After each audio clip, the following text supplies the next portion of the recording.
All right, welcome. Thank you for being here. I'm Steve Elias, Dean of the Cat School of Business at Lewis College. We've got as always, a very packed yet extraordinarily great agenda. So I want to just let you know we will probably run 5 minutes late. Very quickly, there's a sign-in sheet. JJ, would you mind? You could please do the sign-in sheet. That would be terrific. There are seats up front if anyone would like to move forward. Photos with me on crutches. If Brandon was here, he's not here, but I had knee surgery a week ago tomorrow, and if Brandon were here, I would say thank you, because everyone at Mercy was awesome, and less than a week later, I'm here, which is terrific. Do we have anyone from Mercy or Common Spirit here? Never mind. They were terrible. No, actually, in all seriousness, thank you to them. We do have seats up front if anyone would like to move forward. Do we have any guests? Anyone here for the first time today? You've been here before, haven't you, Steve?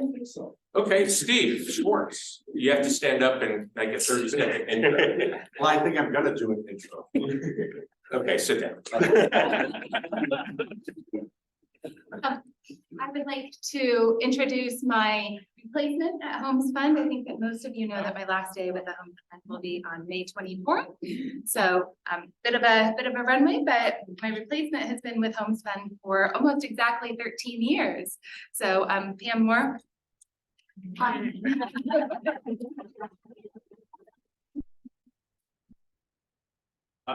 Lisa, thank you for all you've done in your role.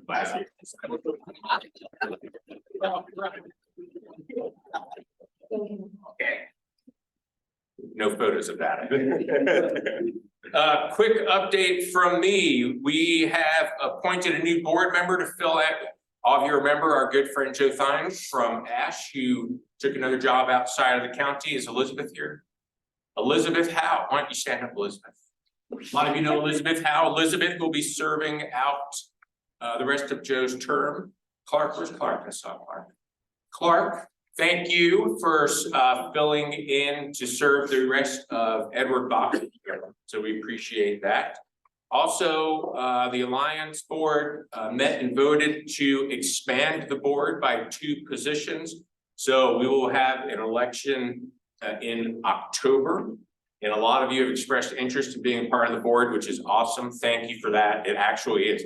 Mike and the staff, everyone, you know, nonprofit of the year from the Chamber Awards was Jack. There's Jack. So a lot of great things going on with the Alliance. So thank you to everybody who's expressed an interest in being a part of the board. And I hope as many of you as possible will throw your name in the hat. Cash flow for the Alliance, we're at $465,000, which is terrific. Again, Mike, thank you for all you're doing with the budget. I know the Chairman's Circle update and some of the materials we passed out, major strength of the Alliance right now is financial assets. So thank you for all you're doing. Let's see. Approved MOU with the RHA regarding the cattle. I missed the last board meeting because I was at Mercy. So approved the MOU with RHA regarding the Catalyst Revolving Loan Fund, which is terrific. Ashley is not here. Ashley Tarkington has served on the board as mayor for quite some time. I wanted to publicly acknowledge her, so we'll give her a round of applause. And I'm gonna turn it over to you. Okay. That's all I got. Thank you, everybody.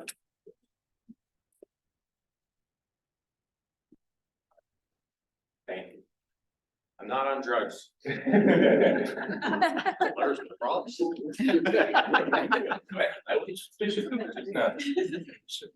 Morning. Morning. The Alliance, I'm going to do kind of a quick Q1 wrap. So we're into April now. So January, February, March is behind us. As you guys might have read in the Herald, a little bit of misinformation. We actually just applied for a grant. We didn't receive it, but the tone was that we received the grant for childcare. It's actually this READY grant. That's the Rural Economic Development Initiative through DOLA. Our objective there is a rinse and repeat. So in 2021, we applied for the grant to do a 3-year housing investment strategy. Out of that investment plan came multiple programs, including the Catalyst Fund, now the Catalyst Revolving Loan Fund, rental assistance program, quite a bit of activity with the RHA. So our concept, since the grant opened up, was to reapply for that and do a long-term outlook on an investment plan for childcare. And that's for the greater Plata County area. And so hopefully we'll get the award. I'm very optimistic based on our first meeting with DOLA because it's multi-jurisdictional. And so we applied for 55,000. We'll do some matching funds to receive the grant and then outsource that scope of work to a third-party consulting firm, maybe a consortium of the local childcare community. So very excited about that. The second grant that we applied for in Q1, which we should get word within the next couple of weeks, is the Colorado Community College Systems Grant, and that's a workforce grant. What we'll do with those monies is stand back up our internship program. So as you guys know, last year and the year before that, we pushed quite a bit of interns. We were able to subsidize that for all of our organizations that took on an intern. We would do the exact same thing. So we would continue that into 2024 and likely extend that into 2025. We would also partner with PCC again and stand up a couple of pop-up labs that happened here in this room. In the fall, we did the Network Plus, we did Security Plus, drone pilot's license. We would put our heads together with them and figure out what from either trade or those kind of IT certifications that we can pop up and get a lab going. I want to announce the housing summit. That's coming up pretty quick. It's on the RHA website. The RHA has put together a really good agenda. It's both state and local resources that will talk housing, best practices all day long on April the 30th. It's a full day conference. So I encourage you to go to the website and register. If you have any questions, see Sarah Schwartz, who's been spearheading that conference. And thank you to, we have a couple of sponsors, Chaffa. I don't think Chaffa's in the room, but thank you for being one of the cornerstone sponsors for that. Speaking of housing, I'm going to go through some stats real quick because we have a really full agenda. But the takeaway here is that sales are down, the listings are up, and price is holding, if not up, and that's across the board. It's hard to look at numbers for Q1 because the volume's pretty low. It's some of the slower season for home sales, but I'll show you the stats. What I think is important, I've outlined in the box here. So new listings for the Plata County up 13%, sold listings down 13%, and median sales price is up almost 10. Durango, kind of the same thing, a little bit larger spread. And again, that's because of the lower volume. New listings up 20%, sold down 45, and median is up, not very much, but it's holding. And then Bayfield, not a lot of activity, but new listings up significantly. Median is up as well, decent size median. Last thing I'll talk about is Project Run. If you recall, the Alliance received the Opportunity Now grant, and that was the objective to create 6 micro certifications in the course of 3 years. It was a $1.25 million grant that we received in partnership with FLC and a couple of other folks. Southwest Collab is a partner, Kale is a partner. We've turned that into what we call Project Run, and really excited that the first 2 certifications are stood up, that the first 2 certifications are structured. Rosalinda has done an incredible job, and they are here to speak about the registration. So we're opening up the registration. We actually anticipate it to get full really quick. So if you have a desire to get your folks in after you hear what Rosalinda has to say about it, grab their arm and get your folks in as quick as possible. With that, I'll turn it over to Rosalinda. Mike, I forgot, you want to mention the Alliance, and that's fairly agile. Oh, yeah. One thing that the board did agree to in the last board meeting is to make an investment. We have, besides the cash flow, we have about 400K in reserves right now, maybe north of 400K in reserves. And the board decided to take 25K of that and invest it into current round of investment with Agile Space. We had Chris Pearson here a couple of meetings ago. And one of those reasons is to get our board familiar with what's going on with Agile. So if anybody wants to talk to me about that investment or is curious about the current investment with Agile, please come see me. Okay, that's a third-party community fund that's been set up that we're going to participate in. Perfect, thank you. Rosalinda.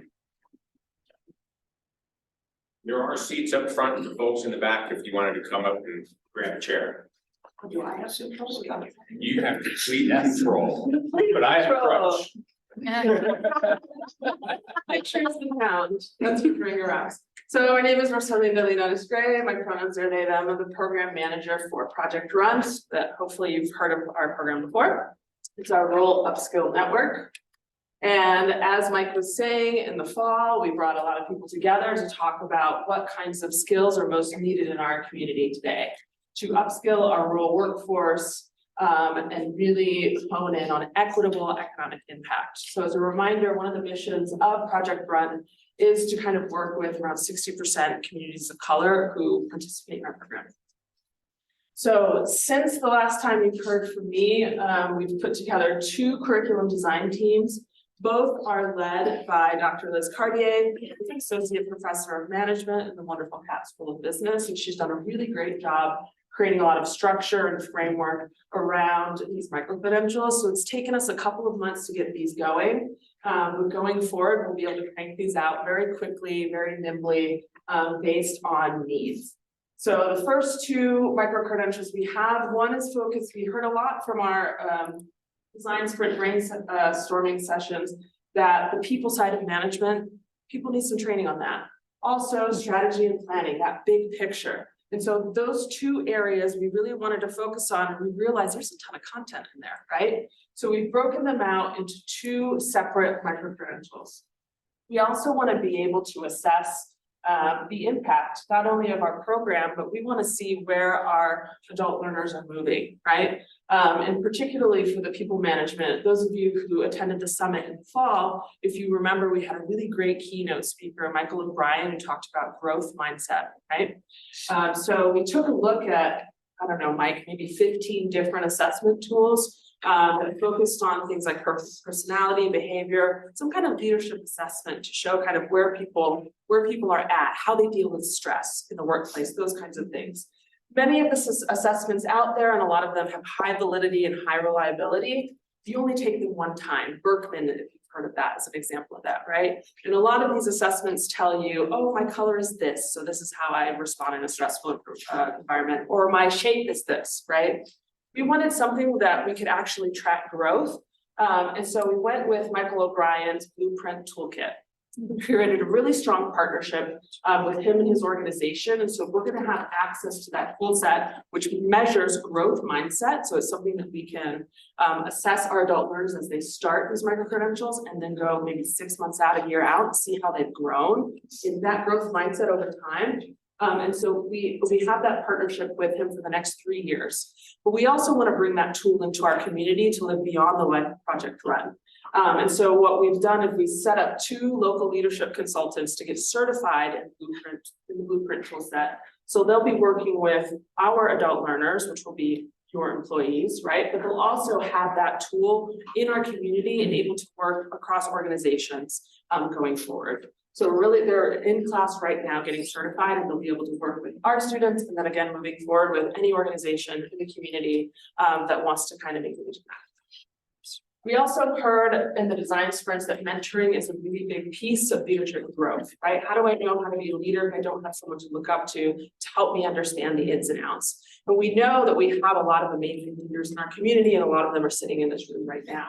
And so we're going to have an ask related to mentorship, and we're going to stand up both a peer mentoring program within these micro-credentials and a group mentoring program where we will invite up to maybe 5 employer mentors to sit with our mentees, and the time commitment's maybe 5 hours for the entire course, for you to meet with them, and share your experiences. We do have a hybrid delivery of these, so I'm gonna go to. I'll stop for a minute. We have a website. It's taken months. It's only 4 pages. It's not that exciting. Sometimes things take a minute. projectrunco.work. You can go there. Like I said, 4 pages, home. There's a nomination form where employers can nominate their employees. We have a learner page where there's a form where learners can nominate themselves. Both of those forms go to me, so you can also just email me at rosalinda@eslpc.com. We also have a LinkedIn page, so we actually exist. So you can find us on LinkedIn and that. Let's talk a little bit about what is in the content of these courses. So we have fundamentals of leadership and management 1 and 2. I wasn't as savvy as Jess. I didn't put these on every single chair, but we have some flyers here, and they're sitting out over there that has all of this information on them. So we've been running 6 weeks, people, every Wednesday, 3:30 to 5. The first Wednesday is a longer kickoff. It's 1 to 5. And every other class is in person. In-person classes will be held here. The online courses will be held wherever your device is.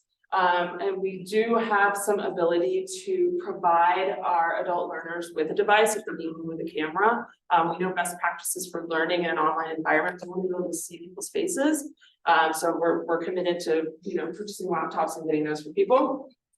And these are just some of the areas that we're going to focus on in people. Growth mindset, we'll do that assessment before the first classes. And we'll get a one-on-one consult with our certified growth mindset consultants to kind of walk them through their report.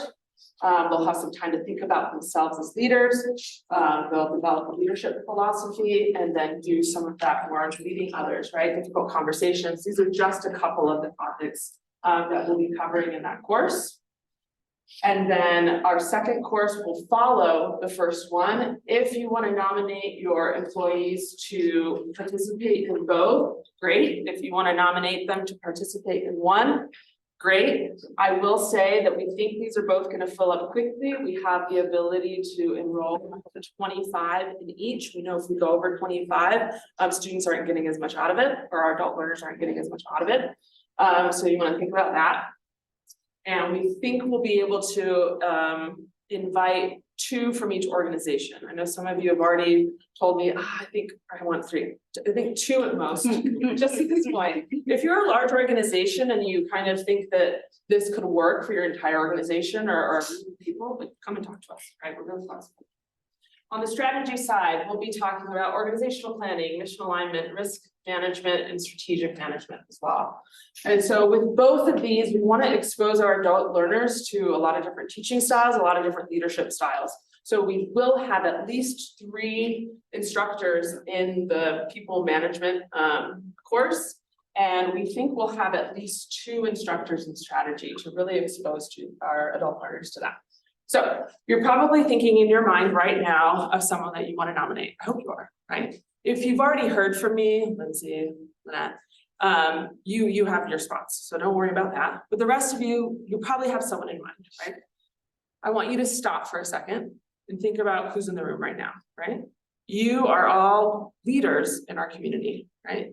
So just look around at each other. Wonderful, beautiful faces. So precious few of you, right? Precious few of you look like me. So I really want you to think about who you work with, why you work with those people. We are social creatures. We tend to gravitate towards people who look like us, who have similar lived experience, who are the same gender, who have, like the same TV shows, all of those things, right? So when you're thinking about who you're going to nominate, imagine a world where, all of that lived experience is really diverse and it contributes to the health of your organization, right? You want to find people who have shared values for your organization, but they don't necessarily have to like the same TV show as you, and they don't necessarily have to look like you, right? So we really think deeply about who you're going to nominate, and think about who you want to support and elevate in our community, right? So how do you do that? Again, I think that's my last slide actually. Grab one of these. You can go to our website, projectrun.co.work. You can, I have one more slide. So when you're ready to nominate, you want to make sure you're ready to support this person. So our participants can only miss one class session. So we have a 6-week course, they can miss 1 week. In our 8-week course, they can miss 1 week as well. It'll take about 5 to 7 hours of work time. You'll notice that the people course is an hour and a half each week. That's because a lot of the people work is internal. They're going to take a lot of time to do a lot of self-reflection. That's going to take time for them to work on. In the strategy course, they're going to do a lot of group work and have a lot of sort of outputs that they'll be working on as well. We want our participants to be able to participate in our mentoring program. That's both the peer mentoring and group mentoring. We want to be able to have the time to complete all the work and then be available for follow-up and assessments so we can track their progress. We want to make sure that we're actually making an impact with this program. Our employer commitments, again, I already just talked about it. Think about who and why you're nominating someone. Just kind of run through those biases that you might have and kind of let them go and figure out who you might want to nominate. We really want our employees to use their work time. So we have the course set up that it opens on a Monday and closes on a Friday. We don't want them to be, if that is their work week. So we want our employers to commit to giving them the time to make this actually work for them.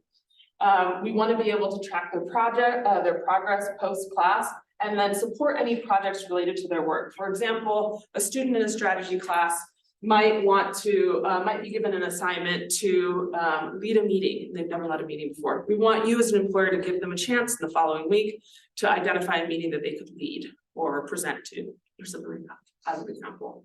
That is my last slide. You can nominate by going to projectrunco.org, or you can email me at rosalinda@eslpc.com, or I'm going to hang around after the meeting. I got my laptop. I can just confirm you and get you enrolled right here.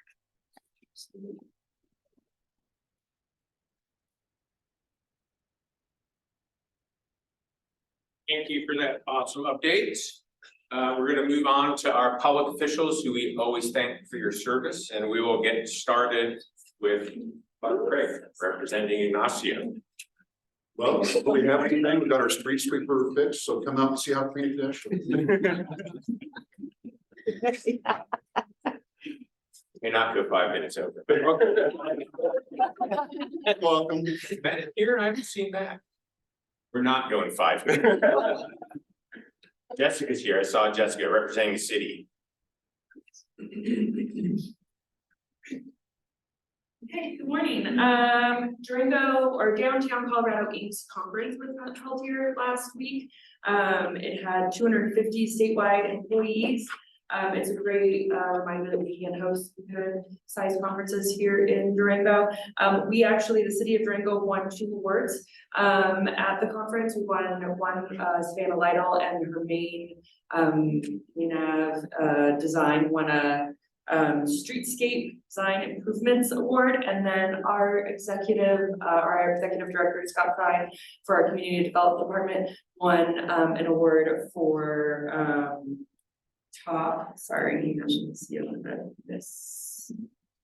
Downtowner of the Year. So that was awesome.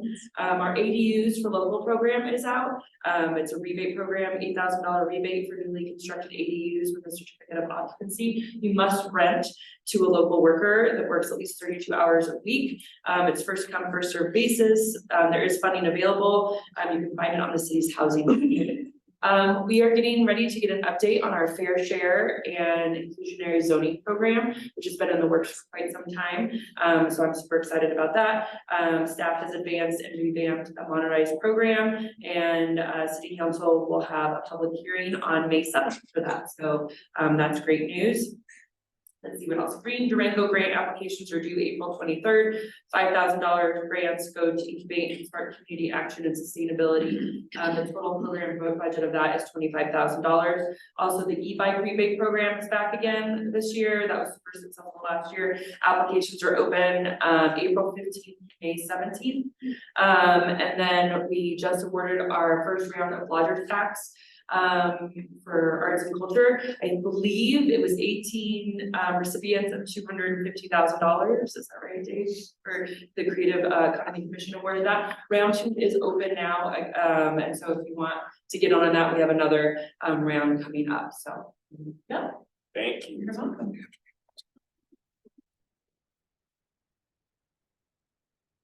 Katie representing Bayfield. Good morning, everybody. My name is Katie Siggles. I'm the town manager in Bayfield. I actually went to downtown Colorado last week. I think my other Bayfield name tag is in another suit somewhere else. I'm also on the executive board for Colorado Municipal League, and we've been working a lot with our legislature regarding housing and all kinds of other things that are going on. I've been on that board for a little over 6 years. I think this is the most challenging couple of years that we've had with the legislature this year. Bayfield, what an exciting time in Bayfield. We have Tractor Supply that's coming. We're almost ready to get started on that. O'Reilly Auto Parts also is getting ready to submit their building process and application as well. The town of Bayfield just finished converting our irrigation water rights into municipal water rights. So we've doubled our municipal shares for the town of Bayfield. Cinnamon Heights, we had RFQ out and we did get bidders. So we'll start working on that for Cinnamon Heights. Pine River Commons, they received about $20,000 for 22 units for infrastructure. And Charlie Albert and Brad Blake are basically the developer of Pine River Commons.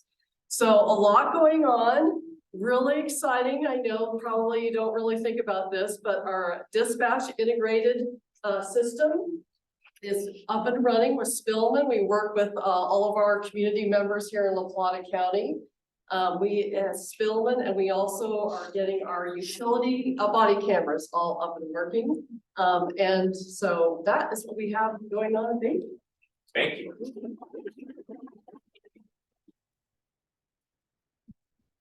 Our next update is from Tony on the Durango Airport. Now you have. Very good. Morning, everyone. Tony Vicar, Aviation Director at the Durango La Plata County Airport. Give you a short update on everything happening out at DRO. So just first off, talking about passenger traffic.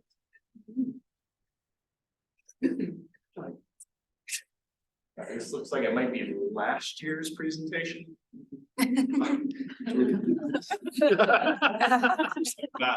Outdated figures here. I don't know if we have anything else there. I'll just riff with it a little bit. So forgive the slides here. This is an outdated thing. So 2023 was a record passenger traffic year at the airport. We ended up plus 9% over 2021, which was our previous record that was established post-pandemic. In 2022, we actually had a slight downtick. We were down about 8% from that 21 mark. You can see it playing out in the yellow line there. That was contributed by two factors in 22. One, a 10-day runway closure that was facilitated the repaving our slow runway at the airport, and also just a challenging airline environment relative to regional seat capacity. We really turned that around in 2023, so almost record-breaking seats, easily record-breaking passenger traffic for the year. And then so far in 2024, through Q1, we're up 15% over 2023, which is very robust traffic. We did not forecast that level of continued growth here in 24, coming off that record-breaking 23. Q1 for 23 was a record Q1 for us. It's not like we were putting that year-over-year statistic off of a down year overall. So far, we're looking at what'll probably be a second year in a row of record-breaking traffic overall at the airport. So again, this is outdated, so don't look at the slide here. On passenger survey, I'm disappointed I had some cool charts for you today. But trends in terms of what we've seen develop and change over time at the airport, a couple of things have happened. When we look at trip purpose, a few trends have really solidified themselves and are persistent post-pandemic. In particular, business travel remains suppressed. That's nationwide and also at DRO. We've seen that slowly claw back. We saw that start to pick up a little bit of momentum in 2023. And in Q1 of 24, again, it's just a little bit of momentum, but we're still down significantly from our pre-pandemic business travel. That's been more than backfilled, however, by leisure traffic and friends and family traffic. And those trends seem to be persistent summer, winter, summer overall. So those seem to be really lasting impacts that we're seeing, and they're reflective of national changes. On the other side, when we look at origin of visitor or origin of user, whether it's a local resident or a visitor, we've seen a couple of differences here overall. When we initially entered the pandemic, we saw a huge uptick in all seasons in visitor travel and a downtick in local utilization of the airport as folks in Four Corners chose to stay in our area. And then we obviously see a huge surge of visitation that backed off somewhat as we've sort of normalized in 23 and into 24. But one of the biggest changes that we've seen is an interesting outliers, particularly during the winter season. So historically, we saw strong visitor utilization of the airport during the summer, and that surged even more in the pandemic, but it regressed back, and we're almost exactly where we were pre-pandemic in terms of that breakdown of local versus visitor during the core summertime. However, when we look at winter, we've seen a persistent uptick in overall visitation numbers. So our proportionate local use of the airport is actually down in the winter. We're flat when we look at gross or sort of net traffic effectively. But when we look at sheer visitation, that has been a persistent aspect. So what we've really seen is that visitation piece is really spread out through the calendar year for us, as opposed to being more isolated in the peak summer on that front. See what we can do with these old slides here. So on Airport Network, this is also now outdated, so don't fully pay attention to this. There's another dot that's on that map is United has reestablished Houston seasonal service that occurred last year in summer of 23 and will be repeated here in the summer of 24. Saturdays and Sundays performed quite well in 2023. United was very pleased with the progress on that. We're hoping for another strong year of utilization, which will really put the airport in a strong position to be able to continue to work with United on expansion of that route. The Houston route represents our #1 target in terms of air service. It's our 4th largest origin and destination market after the 3 existing nonstops. And so it naturally has the most potential for us to lift into a year-round and daily additional market here out of DRO. So that remains a core focus for us. Other air service updates that we've seen, for anyone who's been flying out of the airport, you've seen a significant change on the United side relative to upgauging, which is the utilization of larger aircraft. Currently, 2 of the 5 daily United departures are on Airbus A319 or A320 equipment overall, which is 126 to 150 seat aircraft. We've seen that start last year with 1 daily departure that changed up to 2 here in January of 24. And so far United has been extremely pleased with the progress and factors on those planes. Just got March numbers. It was yet another month of plus 80% load factors, particularly on their mainline equipment. We're actually seeing stronger loads on the mainline equipment right now than we are on the regional jets, which is very unusual, just given the size discrepancy and seat discrepancy between those 2 types of aircraft. Really reflects on the service differentiation we've seen between those on the mainline side, and the fact that we're now seeing savvy travelers really navigate to those mainline flights for full overhead bins, the ability to take your carry-on on board, and overall service product and reliability being a little bit of a different product. So I feel good about that. On the American side, they'll be back with their mainline A319 traffic to Dallas on Saturdays this summer. That's the same thing they did last year. American has been a little more cautious in terms of dipping their toes into the mainline larger gauge market nationally, as opposed to United, who's been a little more aggressive with that move. But we continue to lobby them around bigger service. For those that have been paying attention, we've seen a slight actual reduction in Dallas frequencies this winter. American found themselves a little over capacity in 2023. Their load factors through the first 2 quarters of the year were a little bit subpar. So they actually made a downshift from 3 daily Dallas departures to 2 this winter. It's a disappointing move for us from a community perspective. It really knocks down the American connectivity and layover options during the winter in particular, but to their credit, their loads that they've been running this winter are far improved over last year. And so they know what they're doing in terms of their capacity entrance here. But that really stands in stark contrast to United's move in the market, where they're with those up gauges to larger mainline aircraft. So far this year, we're seeing United up over 30% year over year on traffic, where American is down a handful of percentage points because of that seat capacity reduction. So really, we're seeing United take over a strong market share so far in 2024, and we'll see how that carries into the summer, where American will be much more aggressive with their seat capacity adds. We'll be back to 4 daily on Dallas by the time we hit June, so we'll be really cranking out flights on the AA side. Let's get past some of these older things. Project overview, again, don't pay attention to this is old data here. 2024, a lot of big projects for the airport. The biggest ones for us are our terminal improvement project, which I'll talk about more here shortly. Other big projects in 24 that are non-terminal related, we're paving our upper overflow parking lot. So for those that have great connection and desire to continue parking in those rotomill lots. I'm very disappointed that you'll have paved surfaces here shortly. The project is under contract with the local paving contractor and will begin construction in May. That's about a 2-month project for us. We will have some peak times of congestion from May through July as we're working on that paving, but we'll be able to accommodate everybody. It'll just be a little tight in the airport parking lots. Once we're done with that, we'll have close to 300 additional paved spaces at the airport. We're also initiating design this year on what we anticipate is the next phase of parking expansion as we continue to see pressures with growth overall on that front. We have a major wastewater improvement project on tap for the airport as well. That'll be hopefully going to construction this summer to upgrade our wastewater treatment system. Not a lot of people know the airport runs a water and wastewater utility as a bit of a side endeavor for us on that front. But the big projects for us are terminal related overall. So just as an update for everybody, we've broken our terminal expansion project as whole into two. Phase 1A and Phase 1B is what we're calling them. Phase 1A underwent groundbreaking last April of 2023, and we have a ribbon cutting scheduled for tomorrow. So we'll be opening up that first phase of expansion, which we're very excited about. That project adds 1 new airline boarding gate area, food and beverage concessions, and all new men's and women's public restrooms. It's immediately to the north or adjacent to the existing United gate. So anyone who's been flying out of United for the better part of last year has seen temporary construction walls and some tight operating areas. Those walls will come down today, and then starting Thursday morning, United will hop over into that new gate. We're very excited about that. It's beautiful new architecture. We have large north-facing clear-story windows, lots of natural daylighting, brand new seating, in-seat power, work tables, brand new right-sized public restrooms. They're all ADA accessible, big improvements for us overall. So that opens up tomorrow.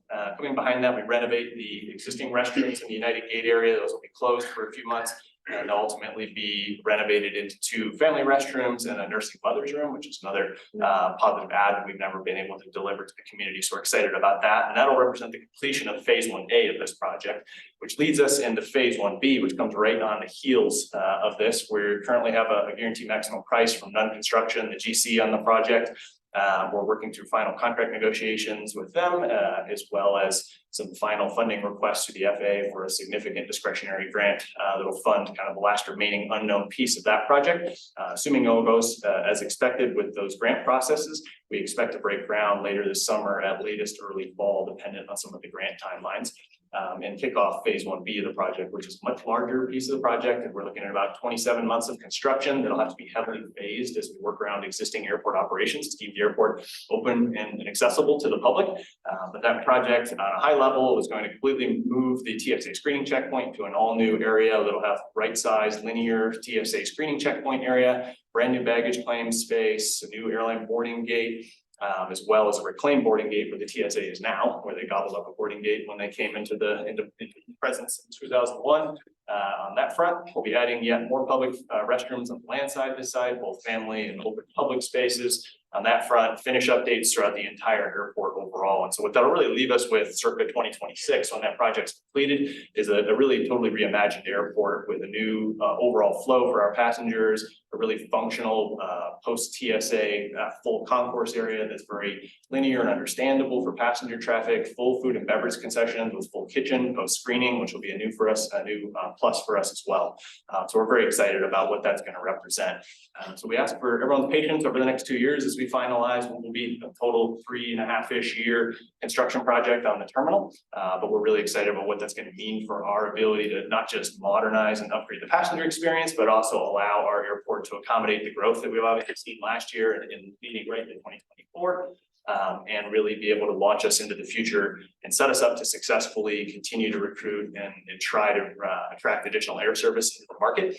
Building additional facilities does not guarantee that we're going to have new entrant air service. I can't tell you that as soon as Phase 1B of this project is complete, that Southwest, Alaska, Allegiant, and Frontier are all going to be in the market on that front. But right now, the constrained facilities that we have are a pretty significant limiting factor in terms of our ability to bring in new entrant carriers, particularly as we're seeing evolutions in the airline industry that are leading to the upgauging we talked about with the larger use of aircraft. We're not talking about trying to slide in a 50-seat regional jet and 20 to 50 passengers at a time.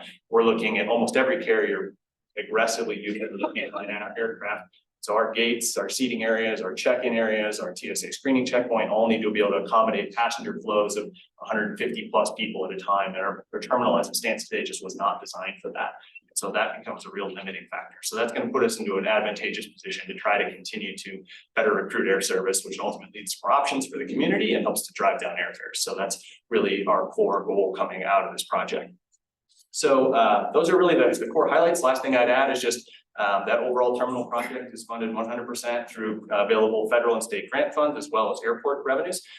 There are no city or county tax dollars associated with this project. That was an important takeaway we heard out of a 2016 ballot initiative that was looking at a different type of project for the airport.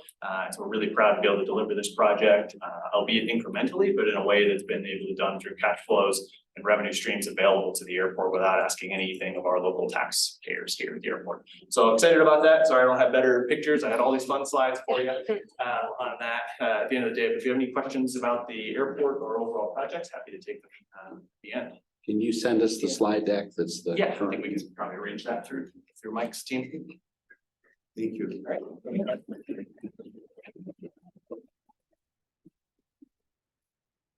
Did have some photos. Yeah, There you go. They're just not new photos.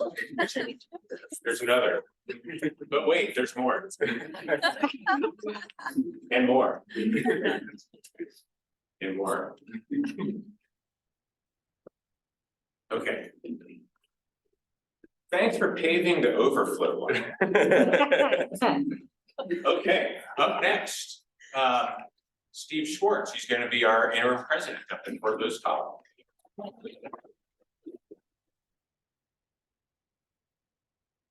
Thanks, everybody. I wanted to thank Mike for inviting me here. He just asked if I would kind of introduce myself. I know a lot of you. And to tell you a little bit about what our priorities are going to be for the next year. So I'm Steve Schwartz. I'm currently the Chief Operating Officer at Fort Lewis College. Been up there for a little over a quarter of a century now. I'm also a graduate of Fort Lewis College. Really sad to see Tom go. I had really hoped that I'd get to retire under him. That kind of ruined all the retirement plans. So our priorities, basically what the board has said is, I don't get a gap year. We're going to continue to push on our priorities as we move forward. So they've asked us to move forward on the strategic plan, obviously on a new presidential search, workforce readiness, a lot of the things that have been talked about earlier here, career readiness, workforce development, working with the community, short-term credentials, developing new academic programs. So essentially what the board has said is, don't stop, keep pushing. The things that Tom had put in place are important. Higher education is changes rapidly. You don't have the option or to slow down. So that's where we are right now. So with that, what I would say is I'm going to start coming to these meetings more regularly. I have had to do that because that's been Tom's thing. So I look forward to getting to know a lot of you.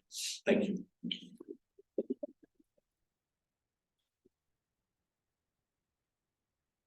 All right. Up next, interim president from LPEA, Graham Smith. Morning, everyone. Graham Smith. I'm the interim chief executive officer for the Plata Electric Association. In a very similar position to Steve, we had our CEO, Jessica Matlock, who was very instrumental in leading LPEA into its current strong position over the last 5 years. Have an opportunity that was too good for her not to pass up. So that's put me into this position, at least temporarily. As an interim, the LPEA Board of Directors is going to open up a search here, starting with our April board meeting. We have selecting a CEO search committee and a search program on our agenda. Likely, based on industry standards, it'll be about a 6 to 9 month search, probably facilitated by a professional executive search firm. And we'll sort of keep working through that process. But like Steve, I don't get a break either. Sort of on, I think it was less than day 10 for me. A lot of electric associations board of directors decided to file their notice of unconditional withdrawal from our wholesale electric service provider, Tri-State. And that triggered a 2-year countdown for us to be fully prepared to be fully prepared to be a independent electric cooperative by April 1st, 2026. So really excited to do that. It's going to be a fast-paced, dynamic 2 years for La Plata Electric. That's going to involve a lot of rethinking the way we do business and how we have partnerships in the community and how we all work together to make things more locally driven around here. Basically what this notice of unconditional withdrawal for us, we feel like we're innovators, we're early adopters here, but we're not the first, right? There are obviously Delta Montrose and Kit Carson down in New Mexico have already successfully departed the generation and transmission model, but also if you look back, Holy Cross Electric in the sort of Roaring Fork and Eagle River valleys, and Core Electric on the south side of the Denver metro area, kind of in the Douglas County area between Colorado Springs and Denver, have been independent electric cooperatives outside of the GMT model for decades and have been very successful. So we feel like there's a solid blueprint for us to get across these next 2 years. It's going to be exciting. I don't know, my old sort of joke when I sort of took on a new job. And so for those of you who don't know, I have been general counsel for La Plata Electric for almost 4 years. So I'm very familiar with the business and very familiar with this thought and investigation that's gone into this decision making. But I used to sort of say when you take on a new job, it's like take a sip out of a fire hose, right? I don't feel like that because I've been involved with this for several years, but it's more like getting shot out of a cannon, right? You know, it's sort of like, I know it's exciting, it's kind of fun, but it's going really fast, right? So the next 2 years are going to be really fast and exciting for La Plata Electric, and hopefully be really excited for us interacting with the community, bringing decisions back from a 42-member tri-state board of directors in Denver metro area and investing those decisions with our 12-member locally elected board of directors. So Mike said I get to come back some other time and talk to you guys in greater detail. Can you tell us about the union negotiations? Yeah, so we just recently had a very successful union wage negotiation with our local IBEW 111. We have a 5-year contract with them. We have a 5-year contract with them, and we've settled on the next 3 years worth of wages, and we've still working on getting that signed and everything, but it was very productive talks where we were able to get things resolved within about 48 hours of negotiations, which I think if you've all seen sort of the protracted actors strike or the protracted auto worker strike, we were fortunate enough to have a really good relationship and negotiations with our unions where we were done in about 48 hours. And that's Elizabeth Howe, your new board member, was sort of the keystone on that. She really pulled that together from the management side, and we had a really good working relationship with our union. All right, thank you, everyone.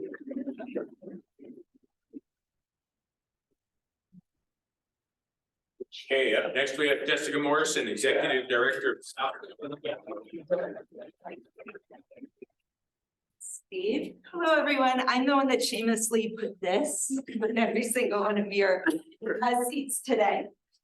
So many of you have heard at this point about the Southwest Colorado Education Collaborative. You might remember me from 3 years ago talking about this, but if you do not know who we are a nonprofit organization that sits at the center of 3 sectors, K-12, higher ed, and industry.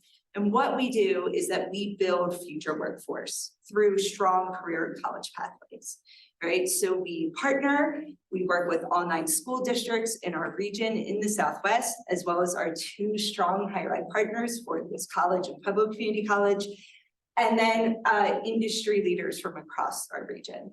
So just want to give a quick update on that before we move into our specifics, is that we were the first, the Southwest. There has since then, in the past 3 years, there are now 8 rural collaboratives across the state of Colorado doing our similar work. And what's exciting about that is that the Southwest is now leading this initiative of how do we build communities with more resources for our future workforce, in rural regions across the state of Colorado. So we're really proud of that. You can see here that our initial funding in 2022 was a $3.6 million grant that was really facilitated through Fort Lewis College. We're really fortunate that they had the vision to propel us forward and build a nonprofit. Since then, today, we have two great pieces of news. We've been awarded an Opportunity Now grant for $500,000 that will be put into the region over the next 3 years. And then we will be announcing in the next 3 days publicly, but you all will be the first to know, that we've received $1 million in a congressional direct spending from Senator Hickenlooper's office for this work. So that's really exciting. That totals the organization of, in its 4 years of existence, at this point, we have brought in over $9 million to this region. And so that's really great when we're talking about workforce development and how we are engaging in the K-12 sector, because we know the top issue that we hear is we need more qualified employees, which is why we have Project Run. And we're also bringing up the next generation for them to be ready to build out a stronger Southwest region. So the fun piece I'm going to talk about today is Career Launch Southwest.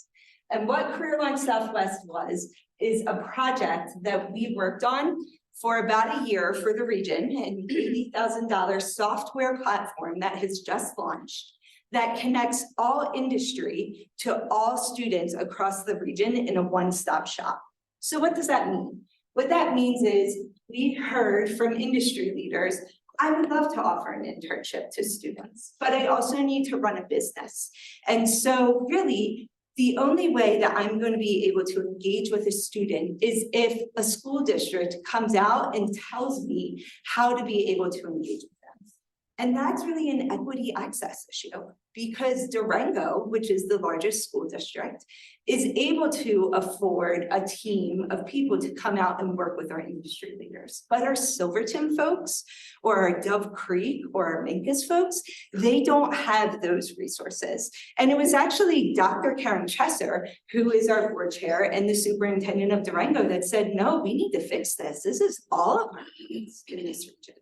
And so that's how the Career Launch Southwest platform was born. We said, well, what if we created a platform and trained all of the educators and students in the region on how to use it? And then we went over to industry and said, hey, we are going to align all of the resources, the same amount of credit hours, the same paperwork, regardless of what school district you're in.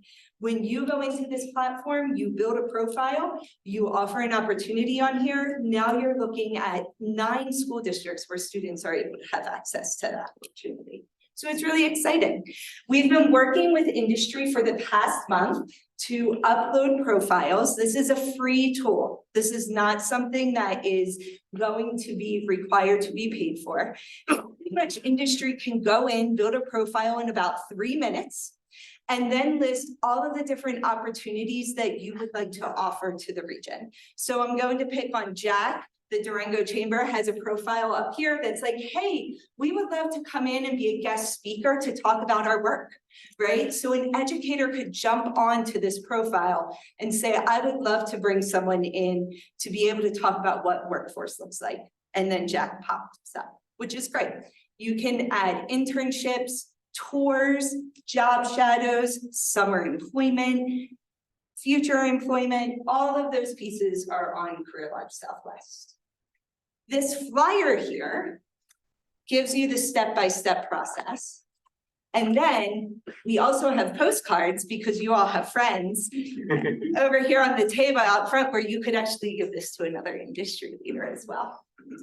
So again, it's really about developing our talent pipeline, being able to have students access early different industry opportunities. So one last additional thing that we've created, and there are the guides out on the table as well, is that we also heard from industry leaders. We hear this word work-based learning, but we don't know how to engage in it. Like, how do we make this successful for students in our industry? How do we cultivate them in? we put together a work-based learning guide. So there are paper hard copies out on the table, but it also, when you go to Career Launch Southwest, it is a downloadable copy right there, where you could sit in a staff meeting with your organization and say, hey, let's just dip our feet into this. Let's just offer a tour. Maybe we're not ready for an internship. But then also the collaborative can support industry leaders with how to ramp up different opportunities. The industry that has been I'll shout out to Veritas Fine Homes is a perfect example. They have been doing work-based learning engagement with us for the past 2 years, and now they're hiring directly from our summer institutes. They're just like, great, we are going to hire them and train them in, and that's how they're building their future workforce. So you can register at careerlaunchsw.org. You can build a profile. It takes 3 minutes. And then you can post any opportunities. If you don't have an opportunity now, fine, but you can still build a profile. And then we also have interns that are supporting with the building of this. So if you email info@careerlaunchsouthwest.org, an intern will contact you and say, how can I support you to build this profile? If you want us to come out and work with your industry leaders as well to put on a workshop, how do we engage in the future workforce, we can also do that as well. So thank you for your time. And I will pass it on.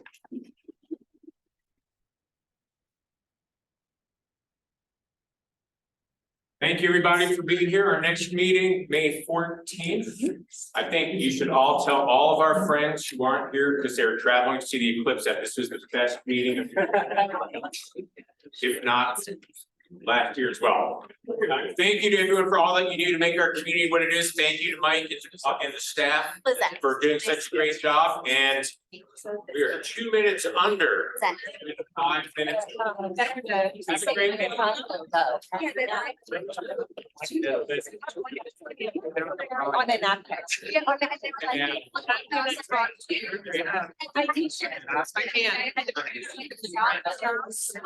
Hi, good to see you there. You're gonna start these now.